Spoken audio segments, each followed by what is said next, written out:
لاڑکانہ میں جاری پولیس کارروائیوں کے دوران 16 مفرور ملزمان نے ہتھیار ڈال کر خود کو قانون کے حوالے کر دیا۔ پولیس کے مطابق سرنڈر کرنے والوں کا تعلق ڈہانی گروہ سے ہے اور وہ گزشتہ 15 برس سے اس علاقے میں جاری خونی تنازع کے اہم کردار سمجھے جاتے ہیں، جس میں اب تک 25 افراد جان کی بازی ہار چکے ہیں۔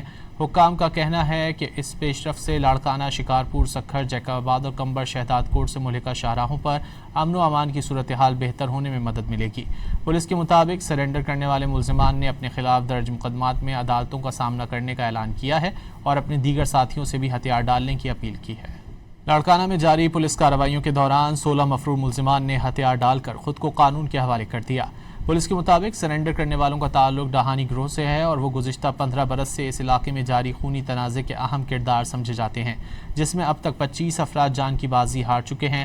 حکام کا کہنا ہے کہ اس پیش رفت سے لاڑکانہ، شکارپور، سکھر، جیکب آباد اور کمبر شہداد کوٹ سے ملحقہ شاہراہوں پر امن و امان کی صورتحال بہتر ہونے میں مدد ملے گی۔ پولیس کے مطابق سرنڈر کرنے والے ملزمان نے اپنے خلاف درج مقدمات میں عدالتوں کا سامنا کرنے کا اعلان کیا ہے اور اپنے دیگر ساتھیوں سے بھی ہتھیار ڈالنے کی اپیل کی ہے۔